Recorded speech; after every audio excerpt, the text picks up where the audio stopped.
அனைத்து சிஷ்யர்களுக்கும் வணக்கம். இப்ப நம்ம கருமுறை மாந்திரிகம் பார்க்குறோம். கருமுறை மாந்திரத்துல முக்கியமான யாருன்னு கேட்டினா வேதாள காளி.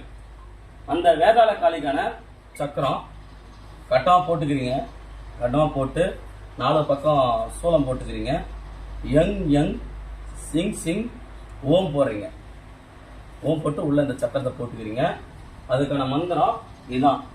என் காளி சிங்காளி வங்காளி மங்காளி மயான வனபத்திரகாளி நீலி ஐயும் கிரீம் கிரீம் கிளியும் ஓம் உச்சிஷ்ட வேதாளகாளி கும்பட் குரு குரு சுவாக. இதுக்கான மந்திரம் இதான். இதுக்கான மந்திரம் இதான். இவளுக்கு என்ன படையல் வைக்கிறேன்னா பன்றி இறைச்சி. பன்றி இறைச்சிக்கு பார்த்தீங்களா, பன்றி இறைச்சியும் ஆட்டுக்கறி, கறி, மீன், மாமிஸ், முட்டை, சாராயம், கருவாடு. முக்கியமா என்னன்னா கருவாடு, சாராயம், பன்றி இறைச்சி வைக்கிறீங்க. கருவாடு வைக்கணும், கூழ் கூட வைக்கலாம், பச்சரிசி சாதம், உதர சோறு இது எல்லாத்தையும் வைக்கணும். இவ்வளவு சித்தி எடுக்கணும். நீங்க எடுக்கிறதுக்கு வந்து என்னன்னு கேட்டீங்கன்னா 48 நாள் தேவைப்படாது, 11 நாள் போதும். இவ்வளவு சித்தி எடுக்கணும்னா 11 நாள். வேதாள காளி எதுக்குன்னு கேட்டீங்கன்னா இவளை வச்சு அனைத்து விதமான அஷ்டகர்மம் செய்யலாம். எதிரியே நமக்கு இருக்க மாட்டான். இவளை வச்சிருந்தா எதிரியே நமக்கு இருக்க மாட்டான். அந்த எதிரியை வந்து துமசம் பண்றது தான் வேதாள காளி. வேதாளத்தில் மட்டும் தான் இருப்பா. கூப்பிட்ற டைம்ல மட்டும் தான் வச்சு வருவா. மீதி டைம்ல நம்ம ஆலயத்திலே இருக்க மாட்டாவ. ஏன்னா சுடுகாடு பாத்துல ஆலயம் வச்சிருந்தீங்கன்னா அவங்க கூட இருக்கலாம். சுடுகாடு பாத்துல ஆலயம் வச்சிருந்தீங்கன்னா இவங்க கூட இருக்கலாம். அதை சுடுகாட்டை மீறி வெளில வந்து நீங்க ஆலயம் வச்சிருந்தீங்கன்னா அவங்க கூட வரமாட்டா. நீங்க எப்ப கூப்பிடுறீங்களோ அந்த டைம்ல மட்டும் தான் வருவா. இதுக்கான படையில வச்சுட்டு 11 நாள் பெண் முகத்தை பார்க்க கூடாது. கவிச்சு நீங்க சாப்பிடக்கூடாது. எருமத்தாளி ஒரு மூலிகை இருக்குது. எருமத்தாளின்னு சொல்லுவாங்க. எரும நாக்கு மூலிகை வந்து அந்த 11 நாளும் தினந்தோறும் ஒரு இலை சாப்பிடணும். அப்படி இல்லை எனக்கு வந்து எரும நாக்கு மூலிகை கிடைக்கல, எரும நாக்கு மூலிகை நத்தச்சூரி 2 வகை இருக்குது. அந்த 2 வகையில ஏதாவது ஒரு நத்தச்சூரி எடுத்து இந்த மூலிகை அந்த 11 நாள் நீங்க சாப்பிடணும். முதல்ல என்ன செய்யறீங்கன்னு கேட்டீங்கன்னா அமாவாசை அன்று காலையில் 12 மணிக்கு போயிட்டு சுடுகாட்டில் போயிட்டு வேதாள கணபதி யாரு கேட்டா ஒரு பெண் கணபதி. அந்த பெண் கணபதிக்கு பூஜை படையில எல்லாமே இட்டுட்டு அவர்கிட்ட முறையிட்டு வந்துட்டு இந்த சக்கரத்தை வரையணும். இந்த சக்கரத்தை வரைஞ்சிட்டு பிராண பிரதிஷ்டை பண்ணிட்டு நான் கொடுக்கக்கூடிய படையில வச்சுட்டு ஏதாவது ஒரு காளி போட்டவன் நேர்முகமா வச்சுக்கணும். வேதாள காளி போட்டா மட்டும்தான் வைக்கணும் அவசியம் கிடையாது.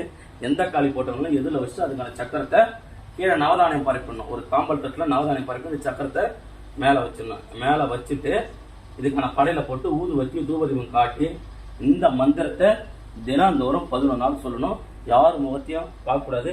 நீங்க மட்டும்தான் தனியா இந்த ஒரு சின்னதா ஒரு பட்டா போட்டு இந்த சித்து எடுக்க முடியும்.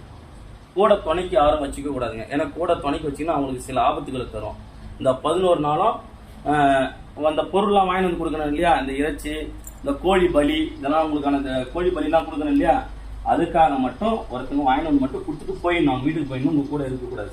நீங்க தனிமையா தான் இருக்கணும். வேதாள காளி சித்து எடுக்கிறீங்கன்னா அவ வரானா இடிக்கும், வானலாம் பிளவும். புரியுதுங்களா? இவரை நீங்க சித்தி எடுத்தீங்கன்னா சும்மா வேப்பாண்ணை போட்டு யாக வளர்த்தினாலே போதும், எதிரி தும்சமாயிடுவான். புங்க எண்ணெய் போட்டு நீங்க யாக வளர்த்தினாலே போதும், எதிரி பேரை சொல்லி எதிரி மாரணம் ஆயிடுவான். வசியத்துக்கு வந்து சும்மா நெய்யை ஊத்தி 2 பேர் பேரை சொல்லி நீங்க நெய்யை ஊத்தி யாக வளர்த்தினாலே சரி, அதுக்கான வசிய வேலையை அவ பண்ணிடுவா. இதுல எந்த சூழ்ச்சியத்தை நம்ம மறைக்கல. கருமுறை மாந்திரிகன்றதால இதுக்கு என்ன மை நீங்க தடவலான்னு கேட்டா பிண்டமை, தலைச்சம்புள்ள பிண்டமை. தலைச்சம்புள்ள பிண்டமை இருக்கு பார்த்தீங்களா, அந்த பிண்டமை தான் இந்த எந்திரத்துக்கு நீங்க தடவணும். இந்த எந்திரத்துக்கு அந்த பிண்டமை மட்டும் தான் தடவணும். வேற மை எதுவும் தடவக்கூடாது. பிராண பிரதிஷ்டை பண்றீங்க. பிராண பிரதிஷ்டை பண்ணிட்டு மேல வந்து பிண்டமையை தடவிக்கிறீங்க. அந்த எந்திரத்தை வைக்கிறீங்கனாலே நவதானிக்க கன்ஃபார்மா வச்சிருக்கணும். ஒரு தாமரை நவதானியத்தை பறித்து அதுக்கு மேல இந்த எந்திரத்தை வைக்கணும். புரியுதுங்களா? இதுக்கான வழிமுறை இதான். வேதாள காளி ஈஸியா சித்தி எடுக்க முடியாது. வேதாள காளி சித்தி எடுக்கிறான்னா அவன் உலகிலே மிகப்பெரிய கோடீஸ்வரனா இருக்கலாம். வேதாள காளியை சித்தி எடுத்தானா உலகிலே மிகப்பெரிய கோடீஸ்வரனா செல்வந்தரா வாழ்வான். வேதாள காலை சித்த எடுக்கிற முறையே இதான். இதுல ஏதாவது உங்களுக்கு வந்து புரியல, இதுல ஏதாவது டவுட் இருக்குது, எனக்கு ஃபோன் பண்ணி கேளுங்க. காலையிலே 10 மணிக்கு மேலே ஃபோன் பண்ணுங்க, நைட்டு 10 மணிக்குள்ளேயே ஃபோன் பண்ணி உங்களுக்கு என்ன தேவையோ அதை கேட்டுக்குங்க. என்ன தேவையோ அதை கேட்டுங்க. ஏற்கனவே ஒரு அகோர மர்ம மாந்திரிக பற்றின ஒரு யூடியூப் சேனல் வச்சுருந்தேன். அந்த யூடியூப் சேனலில் சாதாரண விஷயங்கள் மட்டும் தான் போட போகிறேன். இந்த கருமுறை மட்டும், இதுக்கு கருமுறை மாந்திரிகை பற்றி தனியாக ஒரு யூடியூப் சேனல் தந்து அந்த யூடியூப் சேனலில் இந்த வீடியோலாம் போடுறேன். தேவைப்படுற சிஷியர்கள் எங்களை தொடர்பு கொள்ளுங்க. இதுக்கான சக்கரம் வேணுன்றவங்க எங்களுக்கு தொடர்பு கொள்ளுங்க. எல்லாமே இலவச மாந்திரிகம் தான். இலவச மாந்திரிகம் தான் நான் கத்தர போகிறேன் யூடியூப்பில். தேவைப்படுற எதுவுமே சூட்சமெல்லாம் எதுவும் மறைக்கல. தேவைப்படுற சிஷியர்களை தொடர்பு கொள்ளுங்க. இதுக்கான முறை இதுதான்.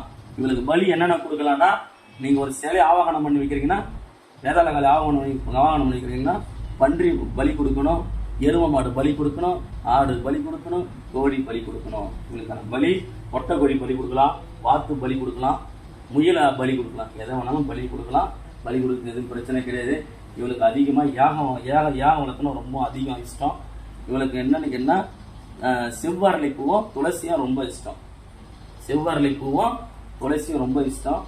இவளுக்கான இதுதான் ரொம்ப நம்ம என்னன்னு கேட்டிங்கன்னா சுத்தம் பத்தமாக இருக்கும். வேதாள காலை நீங்கள் சித்தடிக்குன்னா வாசனை திரவிய வந்து ஒரு 8 விதமான அஷ்டகாலன்னு சொல்லுவாங்க பார்த்தீங்களா, அந்த அஷ்டகாலத்தை ரெடி பண்ணி உடம்புல பூசிக்கணும். அப்போதான் சீக்கிரம் அதிகமாக குடிக்கொள்வான். நம்ம இந்த 11 நாள் நம்ம உடம்புல பூசிங்கன்னா உங்கள் மேலே அதிகமாக குடிக்கொள்வான். அதேமாதிரி பாசமாக நம்ம தெய்வத்துக்கிட்ட நம்ம வீட்டில் இருக்கிறவங்களை பேசுகிற மாதிரி இந்த வேதாள காலிக்கிட்ட நீங்கள் பேசணும். என்னம்மா சாப்பிட்டியா?